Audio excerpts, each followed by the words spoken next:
예, 안녕하세요. 음, 오늘은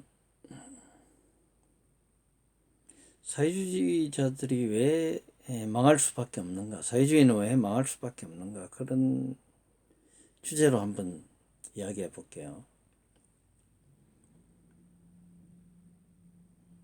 자본주의하고 사회주의는 어떻게 보면 이란성 쌍생아와 같은 그런 사상이라고 볼 수 있습니다.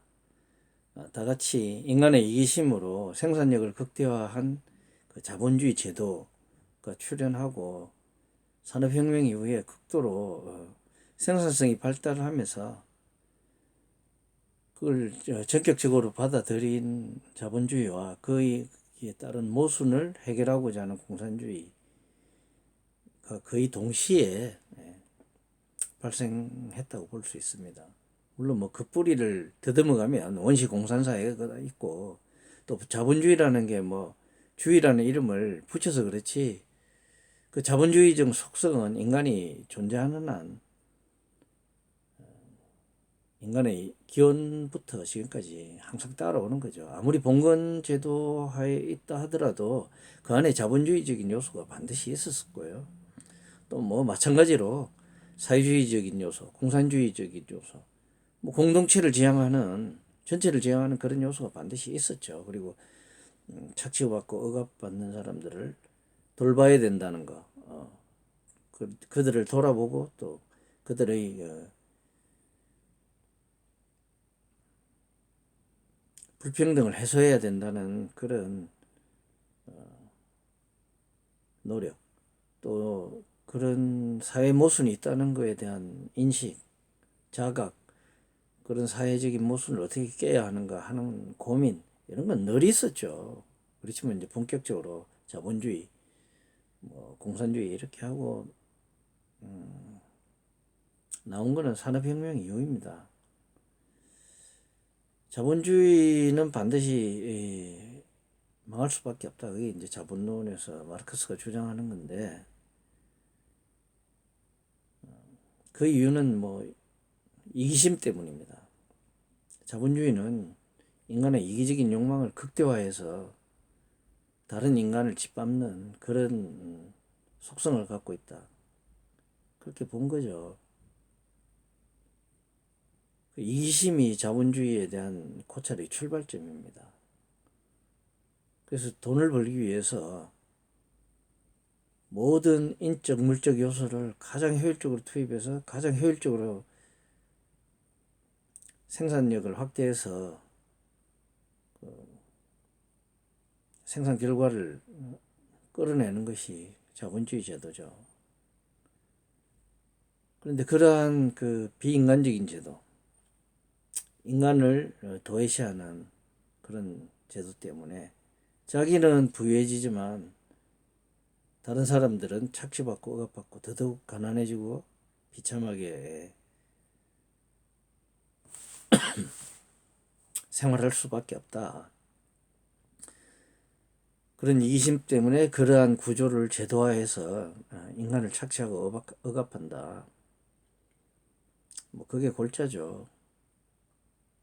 그럼 이제 그런 그 다음에 이제 사회주의가 오면 자본주의를 멸망시키고 사회주의는 영원히 번성할 것인가? 뭐 그러리라고 생각을 했죠. 근데 가장 기본적인 요소에 고찰을 해놓고도 그 기본적인 요소를 잊어버렸어요. 사회주의는. 그게 바로 인간의 이기심입니다. 자본주의는 인간이 이기적이기 때문에 그 이기심을 극대화해서 많은 생산력과 뭐 생산성을 효율화하고 생산력을 확대한다. 그게 이제 자본주의의 뭐 근간이라면, 사회주의는 그런 이기심 때문에 인간이 다른 사람을 착취하는 그런 결과를 가져오니 그런 이기심을 억누르고 모두가 다 평등한 사회를 만들어야 된다 이렇게 하는데, 그것이 잘못입니다. 이기심이 억눌러지지를 않습니다. 인간은 본디 이기적인 동물입니다. 그래서 그 이기심을 억누르고 하나는 전체를 위하여, 전체는 하나를 위하여. 그 민주적 집중제잖아요, 레닌의. 그래서 내 한 사람 한 사람이 생산한 것을 전체에다 다 부어서 골고루 나누어 가진다. 그런 거잖아요. 근데 일을 많이 한 사람은 당연히 억울한 느낌을 갖겠죠. 뭐 마이클 샌델이 정의란 무엇인가 뭐 이렇게 했는데, 뭐 그렇게 두꺼운 책 안 읽어도 정의란 공평한 거잖아요. 옛날부터 각자에게 거의 것을, 그것이 정의였거든요. 뭐 또 다른 반박도 있죠. 뭐 결과에 있어서 평등, 뭐 과정에 있어서 평등, 뭐 출발점에 있어서 평등, 뭐 이 정권이 문재인이 뭐 취임할 때 그랬잖아요. 기회는 균등하게, 뭐 과정은 뭐 공정하게, 결과는 정의롭게. 이게 그 말입니다. 기회의 균등이 뭐 정의라고들 하죠. 다들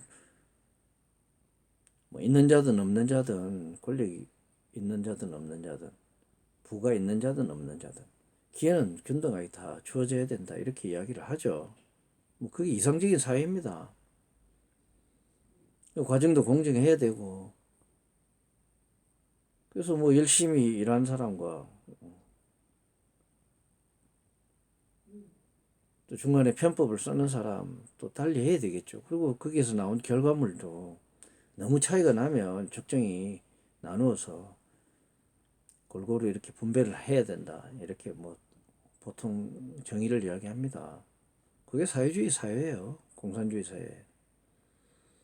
근데 한 사람은 엄청나게 체력도 좋고 열성도 있어서 많이 생산합니다. 근데 한 사람은 체력도 약하고 뭐 일할 어떤 의욕도 없고 그래서 뭐 슬슬 일합니다. 그렇게 해서 나온 결과를 똑같이 나누어 가진다면 그게 과연 정의일까요?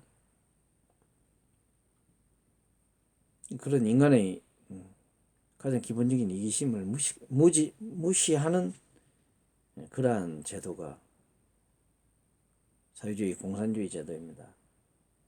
과연 사람들이 거기에 대해서 얼마나 동의를 할까요? 조지 오웰의 1984년에 보면 그런 인물이 나오잖아요. 그런 동물. 말이 그래요. 힘이 좋고 아주 또 사람도 순수하고 해서 열정을 가지고 일을 해서 그 결과를 기꺼이 나누어 가지잖아요. 그런 사람이 있을 수 있습니다. 아주 인격적으로 뭐 훌륭하고 뭐 종교적으로나 뭐 도덕적으로나 영향을 받아서 기꺼이 남에게 자기 것을 나눠주고, 그러면 얼마나 좋습니까? 그런 1984년에 나오는 말과 같은 그런 성품을 가진 사람이면 좋겠지만, 내가 많이 일하면 많이 가져가고 싶은 게 대부분 인간의 본성입니다. 그걸 무시하는 사회주의는 허황된 몽상일 뿐이에요. 우리 실험해봤잖아요. 소련과 동구권이 다 망했잖아요. 동구권은 어차피 위성국가니까 소련 따라서 망하는 거고, 소련이 1990년대 초반경에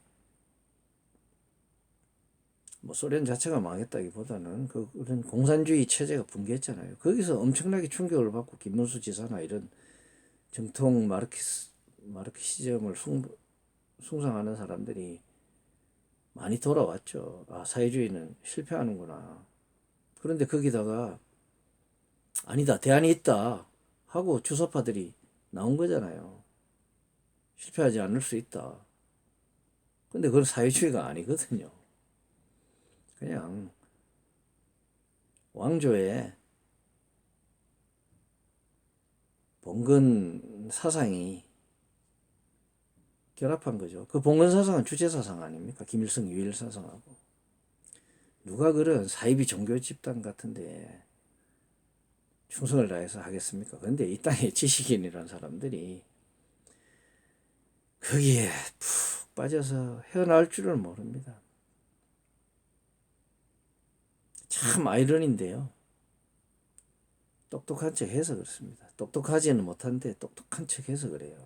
인간은 강자에게 복종하고 싶은 노예근성이 있거든요. 그래서 강력한 김일성 정권에 대한 노예근성으로 그렇게 되는 거예요. 한마디로. 어쩌면 저들의 그 노예근성을 뿌리 뽑아줄까요? 고민입니다. 이상입니다.